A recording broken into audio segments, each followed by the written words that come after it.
Kami mulai dengan informasi Forum Muktamar Partai Persatuan Pembangunan atau P3 yang digelar di kawasan Ancol, Jakarta memanas.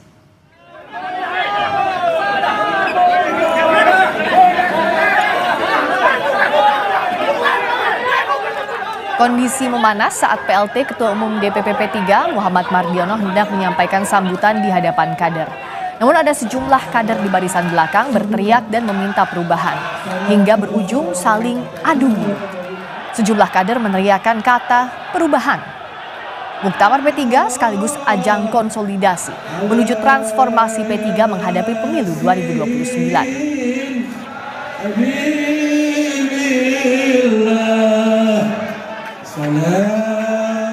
Dalam konteks inilah saya ingin menegaskan bahwa P3 memiliki tanggung jawab besar dalam mengimplementasikan sebagaimana yang saya sebutkan tadi di atas. Sebagai partai yang berasaskan Islam, P3 harus mampu menghadirkan politik yang membawa rahmat bagi seluruh rakyat Indonesia. Untuk mengetahui apa saja hasil dari Muktamar ke-10 P3 hari ini, kita terhubung dengan jurnalis Kompas TV Ariel Wiranata dan juru kamera Julian Fernando di kawasan Ancol, Jakarta. Ariel, tadi saat awal Muktamar P3 dibuat sempat memanas. Ada apa sebenarnya yang terjadi? Tolong ceritakan. Ya, Friska dan saudara, memang pada hari ini tengah berlangsung dari Muktamar P3 yang dimana dalam hal ini juga tadi sempat memanas saat dari sambutan yaitu PLT Ketua Umum P3K yang dimana dalam sambutan tersebut memang tertuju pada terkait dengan pembukaan, dan dalam hal ini ada dua pihak yang dimana salah satu meneriaki terkait dengan meminta lanjutkan dan salah satu pihaknya meminta untuk dilakukan perubahan. Dan pada saat hingga akhir dari sambutan tersebut pun juga sempat terdengar dengan ada yel-yel yang dimana meneriaki terkait dengan pergantian ketua baru. Dan dalam hal ini memang akan berlangsung selama 3 hari, Friska, yang dimana nantinya dalam hal ini salah satu pembahasan penting dari Muktamar terkait dengan pemilihan ketua umum baru untuk pada periode 2025 hingga 2030.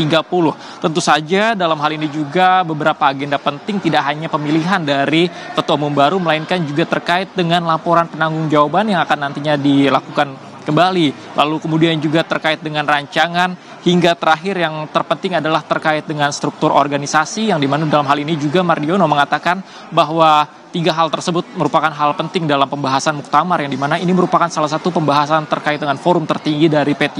Dan dalam hal ini juga dikatakan saat terjadi kericuhan atau usai dari memanas tersebut, Muktamar mengatakan bahwa memang dengan adanya perbedaan pandangan ini merupakan hal yang wajar, tetapi tetap saja ia menghimbau untuk mengedepankan terkait dengan akal sehat agar dari Muktamar ini akan berlangsung secara hikmat dan baik, tentu saja sesuai dengan tujuan dari partai untuk memberikan yang terbaik dalam Muktamar kali ini, Friska. Tolong jelaskan sebenarnya peta persaingan di Muktamar P3 kali ini seperti apa? Siapa lawan siapa? Ya, Friska, informasi yang kami terima sementara memang ada 3 calon yang akan menjadi unggulan dalam Muktamar ini, yang dimana nantinya yaitu 3 calonnya, yaitu yang pertama adalah Agus Suparmanto, lalu kemudian yang kedua adalah dari PLT Ketua Umumnya sendiri yaitu adalah Mardiono, dan yang terakhir adalah Husnan Bay. Tentu saja dalam hal ini dalam sambutan tersebutlah yang menjadi salah satu informasi yang kami terima terkait dengan memanas, yang dimana salah satu kader meminta untuk dilakukan perubahan. Tentu saja perubahan tersebut yang dimana kader tersebut meneriaki terkait dengan meminta ketua baru pada periode 2025 hingga 2030. Namun salah satu kader, kelompok kader yang mengatakan bahwa ia meminta untuk dilanjutkan, dan dalam hal ini juga Mardiono mengatakan bahwa nantinya memang akan berlangsung dalam Muktamar ini terkait dengan pemilihan calon ketua umum maksud saya, lalu kemudian juga terkait dengan struktur organisasi hingga laporan pertanggungjawaban hingga penyusunan strategi yang tentunya ini akan menentukan dalam 2029 mendatang, Friska. Dan dalam hal ini maka dari Mardiono mengatakan bahwa Muktamar ini merupakan forum terpenting untuk menentukan dan merancangkan, sehingga memang perbedaan adalah demokrasi yang dimana sangat dijunjung tinggi, namun memang untuk kedepannya agar diimbau tetap mengedepankan sesuai dengan tujuan dari partai yang ada, Friska. Terus perbarui informasi di sana, Eril yang tadi menjelaskan bahwa kondisi di sana memanas saat PLT Ketua Umum DPP P3 hendak menyampaikan sambutan, tapi ada sejumlah kader yang meneriakan perubahan sehingga ada adu mulut di sana. Terima kasih, Eril Wiranata. Yang juga jadi perhatian hari ini, saudara.